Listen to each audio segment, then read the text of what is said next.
안녕하십니까. 9월 9일 목요일 영국의 소리방송 빅타연입니다. 오늘 뉴스의 제목부터 말씀드리겠습니다. 첫째, 오늘은 북한이 기념하는 구구절입니다. 둘째, 아프간 여성들의 목숨을 건 항거가 시작되었습니다. 셋째, 프랑스에서 도우버를 건너온 사람들을 출발지에 실어다 놓겠다는 영국 이민국 정책입니다. 첫 소식입니다. 오늘은 북한에서 김일성이 정권을 수립한 지 73돌 되는 기념일로 일명 구구절이라고도 합니다. 김일성의 손자 김정은은 수년 전부터 기념 열병식을 밤 1시에 거행합니다. 열병식에도 최신 개발한 핵무기를 전시하며 위세를 과시하던 과거와는 달리 비핵화 압력을 의식해서인지 축소된 열병식을 했다고 외신들이 보도했습니다. 대통령 선거를 6개월 앞둔 대한민국에서는 6.25 동란 중 북한을 돕기 위해 참전했던 중공군이 미군을 섬멸하고 정과를 올렸던 금성 전투를 배경으로 만든 영화가 수입되자 한국 보수단체들과 미국의 전문가 그룹들이 비난을 퍼부었습니다. 내용을 VOA 영상으로 보시겠습니다. 한국문화체육관광부 산하 영상물 등급위원회가 지난달 30일 한국 내 상영을 허가한 중국 영화 금강천은 1953년 6월에서 7월 사이 강원도 철원 일대에서 중공군의 대대적 공세로 시작된 금성 전투를 다룬 영화입니다. 중국과 북한의 시각에서 미군과 한국군을 적으로, 중공군은 영웅으로 미화하며 전쟁 역사를 왜곡해 한국 정부 당국의 상영 허가에 대한 거센 비판이 잇따랐습니다. 한국 국회 제1야당인 국민의힘과 시민단체들은 한국을 침략한 중공 찬양 영화를 안방에서 보라는 것이냐며 즉각 상영 허가 취소를 요구하는 등 정부의 허가 조치에 강하게 비판했습니다. 대한민국 제한군인회는 성명을 통해 철저한 중국과 북한의 시각으로 제작한 정치 선전물의 상영을 당국이 허가한 데 대해 충격과 분노를 금할 수 없다고 밝혔습니다. 또 이 영화는 한반도 공산화를 위해 북한과 함께 남침한 중국이 항미 원조 70주년을 기념한 것으로 한국의 청소년들에게 침략 전쟁에 가담한 중공군을 영웅으로 묘사한 정치 선전물을 보여주는 건 반국가적 행위라고 비난했습니다. 이 같은 논란에 대해 데이비드 맥스웰 민주주의 수호재단 선임연구원은 최근 김치의 뿌리가 중국이란 주장에서부터 과거 고고도 미사일 방어체계 사드 배치에 대한 한국 경제 제재, K-팝 규제 등 중국 공산당의 선전선동은 한국의 대중 영향력을 제한하고 반미 정서를 조장해 미한 동맹의 균열을 시도하려는 일관된 목표의 일환이라고 지적하였습니다. In South Korea, but I think actually it will probably backfire.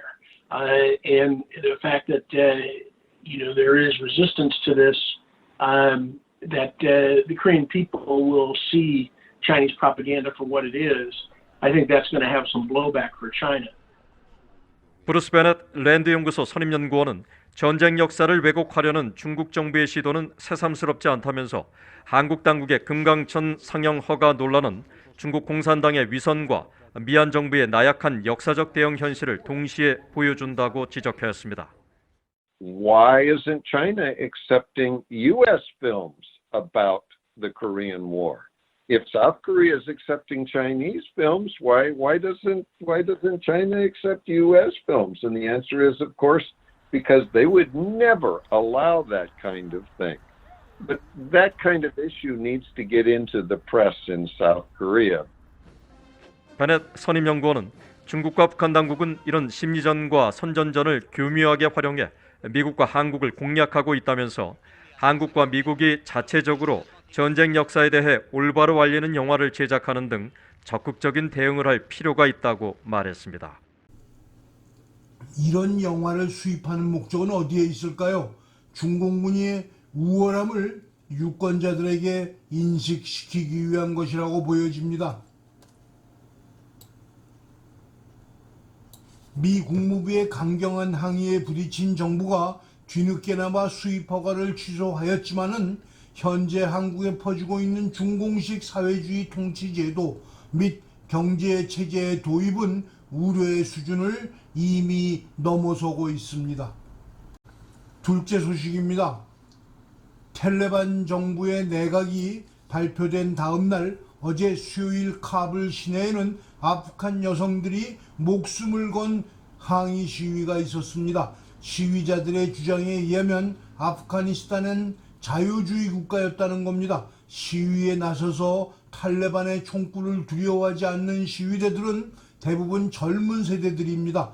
그들은 파키스탄 정부를 비난합니다. 국가를 운영해 본 경험이 없는 탈레반에게 파키스탄 정부가 국민을 옥죄기만 하는 통치 아이디어를 뒤에서 주고 있다는 겁니다. Death to Pakistan, the crowd chant. They're furious at what they believe is the country's support for the Taliban, including, they allege, in taking over Panjshir, the last province to be captured by the group. Pakistan has directly attacked our country. We don't want Pakistan to announce the government here. Afghanistan is a free country. We women and men are not the same as those 20 years ago who were being whipped into submission. But Pakistan says the Taliban are Afghan. It's got nothing to do with it. I accept the Taliban are Afghans, but behind them is Pakistan. They gave them this ideology. Pakistan says it's always worked for peace in Afghanistan.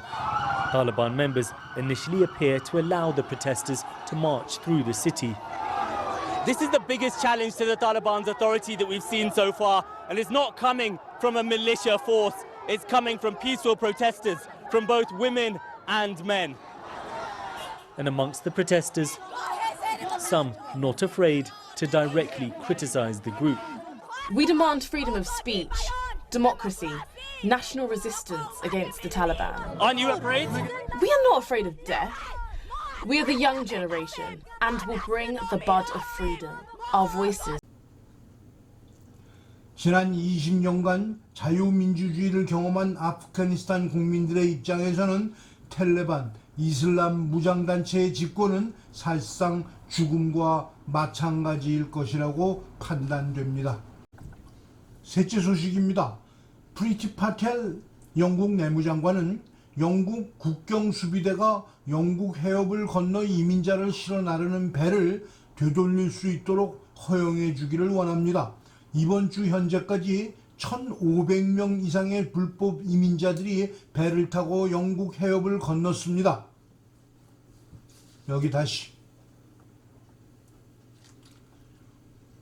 이번 주만 해도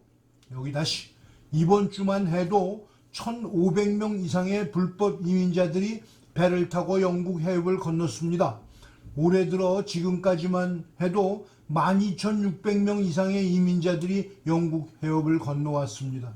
불법 이민자들은 아프간 탈출 사태와 맞물려 급격히 증가하고 있는 추세입니다. 정부 소식통은 BBC에 이런 방법이 허락된다면 매우 확실한 특수 상황에서만 가능할 수 있을 거라고 말했습니다.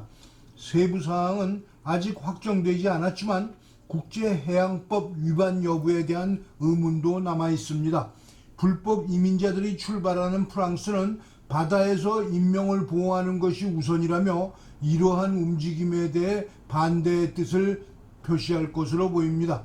파텔 장관은 수요일 제랄드 다르마냉 프랑스 내무장관을 이주민 위기에 대한 회담에 초대했지만 양측은 새로운 조치에 합의하지 못했습니다. 영국 이민국이 지적하는 더 큰 문제는 불과 10여 명이 타는 작은 고무보트 한 대당 여행을 알선하는 이민 브로커들에게 지불하는 금액이 7만 달러에 달한다고 보도하면서 이같이 사람을 옮겨놓는 휴먼 트래픽 비즈니스가 근절돼야 한다고 주장합니다. 회의 후 일부 신문은 정부가 국경수비대 관리들이 보트를 되돌려 놓도록 허용하는 것을 고려하고 있다고 보도했습니다. BBC의 소식통은 정부가 잠재적인 아이디어에 대해 동의했지만 운영 세부 사항은 아직 확정되지 않았다고 말했습니다. 시청해 주셔서 감사합니다. 오늘 방송을 마치겠습니다. 내일 다시 뵙겠습니다.